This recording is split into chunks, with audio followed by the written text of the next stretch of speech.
Hi, everybody, and welcome aboard to Local Matters. You know, ALS, or amyotrophic lateral sclerosis, is a progressive neurodegenerative disease that affects nerve cells in the brain and the spinal cord. And when it attacks, even the brightest, the swiftest, and the strongest will succumb to its devastating symptoms. And when we come back, we will talk with the former Alabama and NFL running back about the most challenging run of his life so far. You know why? Because if it's local, it matters. Dance. Let me see you move. Baby, love never felt so good. Can't I die if it ever could? Not like you. Oh. My physical strength is basically gone. I was carrying some empty boxes earlier and out to the trash, and I get almost there and I have to set them down. Empty boxes. Not to be able to pick up things, move things, brush your teeth, button your pants. That's hard. Hi, everybody, and thanks for joining us, and welcome back. Well, that was the former Alabama and NFL running back Kerry Gould talking about the greatest challenge of his life. And I am happy to have him here in the studio along with his beautiful wife, Tanja Gould, and Randall Smith, Gala Coordinator, Co-Chair for the Gould Foundation. Both Randall and Tanja are from Anniston, and we have been friends for well over 30 years. And I am just so happy to have them here joining me here on the set of Local Matters. Guys, it is great to have you guys here. I'm so excited and humbled, too. Tanja, I understand you were just here recently for your class reunion. Didn't even call me, girl. I'm sorry, I was here. We celebrated our class reunion here at Anniston High. What year class was that? of 1983. 1983. Yes, I had a wonderful time. Yes, and Randall, also your reunion is coming up. Yes, it is. 1984. 1980. 35 years. Woo, Next and- year. Right, and you two, for long time Annistonians watching, they would probably remember when you two were cheerleaders together. That's right. Right. Head cheerleaders at Anderson High School. Wow. And here we are. It seems like we're sort of now, the life is sort of now, is it coming full circle? Because who would have ever known? You know, when we were kids growing up, Randall and I especially used to play that we were always somewhere in the limelight doing something big and better. And here we are really in reality doing something bigger and better. Kerry, it is so good to have you here on the set of Local Matters. Pleasure to have you. When we see the video of how you were able to really just run and make tackles and touchdowns like it was nothing. Like it was nothing. You seem to do it so effortlessly. And now as we watch here, look at that. You were able to do this like it was nothing. Well, I had people chasing me. That makes it a little easier. Wow, at Alabama Roll Tide, and now you tell me it seems as though you're now in the fight of your life. This is the run of your life. Talk to me about that, Kerry, what you're going through now. Well, ALS, it's a difficult disease. You know, you sit and slowly watch your body deteriorate, slowly become paralyzed, and as you can see, your breathing becomes compromised. But, you know, it's all the things I've gone through up until this point. That's kind of prepared me for it. Playing at the university, you know, have injuries there. And you know, I look back on it, it just, you know, it set the stage for what I'm doing now. You said you feel like all of that set the stage for what you're doing now. Right. You know, different injuries I've had over the years playing this game just taught me how to fight, basically. Taught you how to fight. And also, at some point, it I would imagine has taught you how to be humble too, in some regard. Oh, definitely. You know, you go through the injuries that I have, knee injury, devastating knee injury, early in my career, and bounce back from that. It kind of brings you back down to earth. You know, you're riding high, as you can see on that tape. Yeah, you were having a lot of fun, and all of a sudden it can be taken away in an instance. in an instant. And speaking of that, when you first, I mean, what symptoms? I know that for each person, the symptoms are exhibit differently. Right. What symptoms were for you? When you first kind of realized that something's not right? Well, initially, I would I'd be doing something with my hands, and my hand would just spaz and rock, and I'd shake it out. Never really paid it any attention, just doing too much with my hands, Right. and they're starting to cramp. Yeah. And then I started to, when I would sneeze or cough, I would have spasms in my chest and stomach. And then they became progressively worse, and finally Tanya said, enough of this. We're going to go find out what this is. You've always talked about, too, how strong Tanya's always been there in your life as a rock. As you just mentioned, she said, we need to go see what's going on because it Right. obviously wasn't getting better. Tanya, you guys met in college.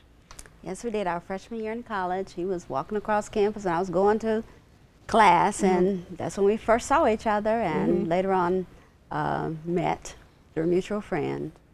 But this is Carrie Good, though. At the time, let's go back to Alabama at the time. We're talking about the years of what years were those? It was actually in 1983 when we first saw each other. And he was the great Carrie Good, okay? He was on the football team. Well, actually, I didn't know who Carrie Good was. But all the Now, girls are probably going, who, that's Carrie. Who? Yeah, they probably were, and yeah, they were, but it was evidently meant to be this way. Right, yeah. Even though I loved football and I went to every single game that there was, I did not really notice or didn't know that when I saw him, when he laid eyes on me and I laid eyes on him, that it was actually Carrie Good. Right. And he was on his way to the dorm, and at that particular time, to the football dorm or to the athletic dorm, and as he walked away, and as I walked away, I noticed that he did have on his jacket Right. with his number on it, but I still did not put two and two together, and we stared at each other the entire time. And so when I finally got back to the dorm, Right. My RA, who was actually from Anniston as well, Right. She actually told me who 35 was, and it still did not Resonate really exactly for you in that who way. he was Who and he stuff, was. and that I saw him He was- running the football just a few days ago Right, he or was like, whatever. oh, okay. Yeah, Oh, that's okay. him. So Okay. it wasn't really football that made you fall in love with him. I know Yeah, it wasn't. Right. It's when you had to learn who he was. When we come back, we're going to talk more with Carrie Good, his lovely wife, Tanja Good, and also Randall Smith about this journey that they're on now. Carrie says it is a journey now of his life, and we're going to talk more about that journey when we come back. You know why? Because if it's local, it matters. Hi, everybody, and welcome back to Local Matters, where living local never felt so darn good. I'm Dottie Rimpsey, and I am happy to have on set with me the infamous Mr. Carrie Good. For those of you who do not know who he is a long-time former running back for Alabama Roll Tide. Also, he played in the NFL for the Miami Dolphins and also for, I'm not quite sure, I've just seen Tampa it, Bay Tampa Buccaneers. Bay Buccaneers. I am happy to have also on the set joining me his lovely wife, Tanja Good, and also Randall Smith, who is working really hard and very closely with the Goods with the Good Foundation. If you're just joining us, before we went to break, we were talking about how Tanja and Carrie first met at the University of Alabama way back in 1983, and she shares with us when she first met him, she didn't really know who he was when they first locked eyes together there on the campus back in 1983. Tanja, later on, how did you guys finally begin this first conversation where you realized that he was going to be the one for you?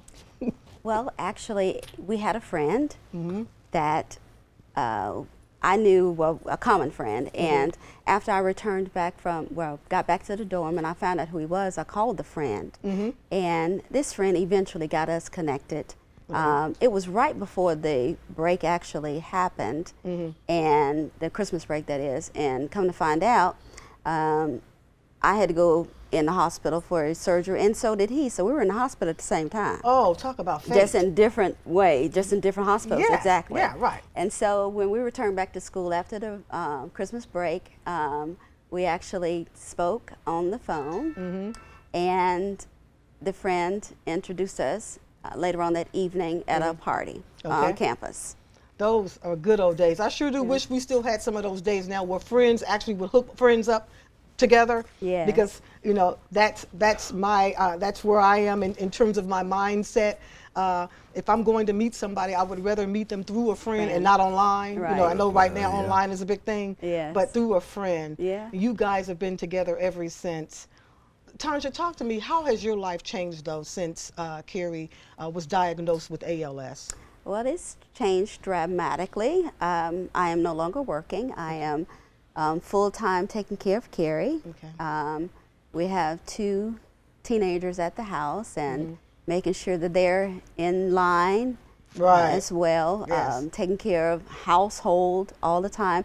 It is continuously moving all the time, moving for the kids or moving for Carrie, and just doing something at all times. So, you know, most people would probably say, because you were in the corporate world for many years, weren't you? That's true. I actually was able to retire out of AT&T, had been with AT&T for approximately 20 years. And, and even before then had been in the telecom industry with different other companies. And so was able to retire out of there and take care of Carrie. Wasn't expected, but thank God we were in a position to where I was able to retire. You were able to.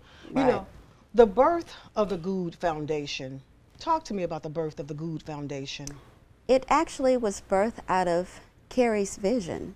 When we first went to an appointment, this was our first appointment at the ALS clinic at Emory in Atlanta. He was actually listening to conversations that some of the other patients were having. They were having to travel from different places in outside of the area to get there, and it was getting up for them at 3 or 4 o'clock in the morning. And if you are experiencing any of this disease, you know it's hard to get up and get moving. And he thought then that we need to do something to help patients directly, as well as help with the research that is being done, so we can push it along and further, you know, just live for the cause and make the cause happen. And so that's how he saw fit for it to happen. And we went to work after that vision came, because we had been wondering and studying after we first heard about the diagnosis from the doctor, what purpose this is for in our lives. And it was clear when we got to the first appointment at the ALS clinic. And here we are, the Good Foundation, going strong. It is since 2015. It's a non-profit organization, and we are here to help other families that are affected, because you have to go through a lot of red tape a lot of times to get assistance. And we're not trying to, you know, cause any more red tape in any family life, just trying to help in any way that we can. Financially, physically, mentally, spiritually as well. Emotionally? Oh, definitely emotionally. Because it's a long road. And the families that we've met. That you've met along the way? Oh, yes. Met some great people. I mean, some of the most outstanding people. I know we have a lot of things going on in this world, but these are just some great people that we have met. And the first thing that you want to do is just help.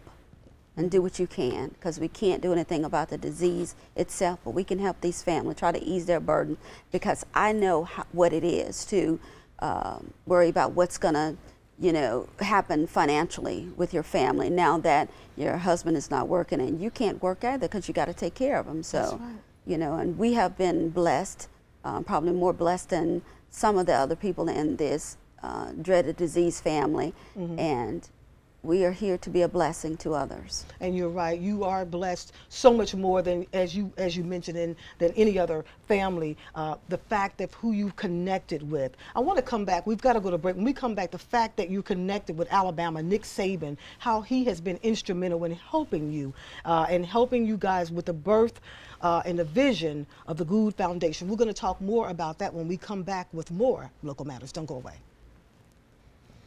Hi, everybody. Welcome back to Local Matters, where living local never felt so good. I'm Dottie Rimpsey, and I am happy to have the Goulds here with me on set of Local Matters. Kerry Gould, his lovely wife, Tanja Gould, who is an Anastonian, born and raised here in Anderson. Also joining me, Mr. Randall Smith, who is heavily involved with the Gould Foundation. They are here to talk about the foundation's mission, the foundation's goals that they have set. If you're just joining us, before we went to break, Tanja was sharing with us how she met Kerry, and also talking about some of the people that she's met along the way after Kerry was diagnosed with this dreadful disease. Tanja, you mentioned that a lot of families are struggling not only financially, many emotionally. You guys realized that while you were sitting there on your very first visit, that you needed to do more. You felt like you had the resources to do more.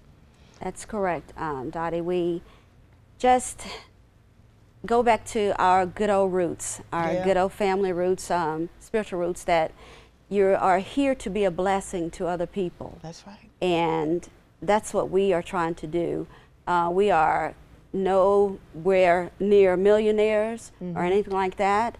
We just want to be able to be a blessing to other people, because it's hard to not know if your power is going to be on, but you need a breathing machine that's conducted through power to actually continue to breathe. Or your kids, I mean, when you're affected by the disease, they need their tuition paid.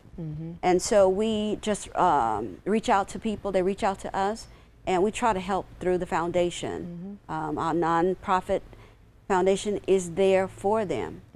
And I know Nick Saban, Coach Nick Saban, the great coach Nick Saban, has been right there for you guys. Talk to me a little bit about that. Certainly. We have the pleasure and the honor of having Nick Saban on our side. Of course, you know, by us being Alabama graduates, and Kerry played football at Alabama. He wasn't there when we were there. I wish he was, but he wasn't there. Right.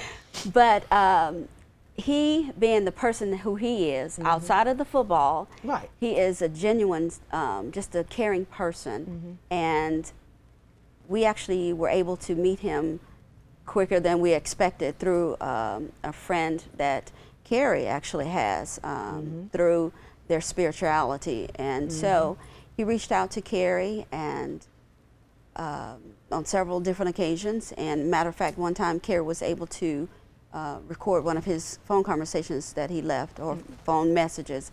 But Nick has been there to help us raise money. He's given to the foundation, given items to the foundation so that we can auction them off, and just been there genuinely. Just been there. Yeah, he's just a great person. He really is. And as you mentioned, it takes money to keep a foundation moving and going.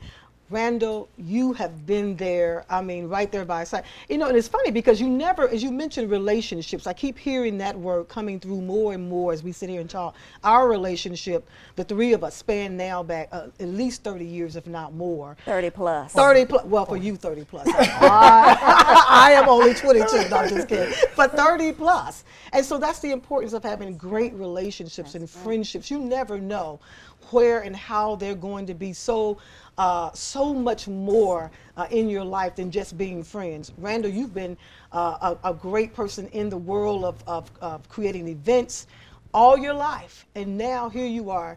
I can imagine this is one that certainly touches a special spot in your heart. Absolutely. I tell you, Dottie, thank you for that. You know, it's amazing because being so involved in events, being so involved in philanthropy, it was such a dichotomy, but only because I got knocked upside the head by Tanja. Right. and so because you oftentimes get so busy that you forget about what's home. Right. You know, Tanja got a phone call from Tanja one day. You know, she's like, well, you're doing all these balls and all these charity events. what happened? Why aren't you doing it for the Good Foundation? Right. So out of the birth of the out of that conversation came the gala. That's right. The gala was born because of her forcefulness, because of her desire to make a difference. And of course, now that I've gotten into it, gotten my hand and my feet dirty and really excited about it, it has been a great passion. You know, learning to get really involved with the Good Foundation and understanding that what Carrie's going through with ALS, it's nothing. You know, everybody look at him and say, oh, Carrie, but this man has the heart of gold. He has the excitement and the passion. You would never know that he's infected or affected by ALS. So that's why they're blessed. So what we have to do with the gala is continue the blessing through the community. Right. That blessing comes with sponsorship, that blessing comes with auction item, that blessing comes with raising money so that we can buy vans for families that need transportation to the doctor's office. Or we can take care of those bills for the power so that therefore they can have their generators if the power goes out, or if they need their power bill taken care of, or the kids need tuition. Offering scholarships to children for ALS families. So there's a lot of stuff that the Good Foundation want to do in order to be aggressively making a difference, not only eradicating the disease, but also helping with research and helping with making the funds go further than possible. So we're really excited about the gala that we're presenting on November 30th. Yeah, I wanted to bring that up. Yes. I got a full screen up. Fantastic. Yeah, that gala is coming up. Randall, well, this is it's on the, where is it going to be, Randall? It's going to be at the Atlanta Marriott Gateway Hotel, and that's going to be November 30th. Okay. It's going to be a fantastic event, and of course we have two price levels you can come in on. But of course you can always make a donation. But you can come in at a VIP level, or you can come in at your regular level, and we'll have lots of other things. Silent auction. We'll have paintings. We'll have trips. We'll have all kind of things you can auction off, and the funds will go to the Good Foundation as well as our philanthropic needs for the community. So we're really looking forward to the inaugural gala that we've got lots of wonderful friends, and like you said, it takes a village. It takes a village. And I plan to be there in my gown. Absolutely. Yes, making that donation November the 30th, right? People can again go to right online to the Good Foundation online and just look for information there. We have got, again, this is just gone by too quick, guys. They're in my ear saying I've got to get at it, got to get out. But again, if you just go online to the Good Foundation, because that event, the big event, is coming up November 30th at 7 o'clock there in Atlanta at the Marriott, at the Marriott there. We've got to get out of here, guys. But you know why? We thank you for watching. You know why? Because if it's local, it matters.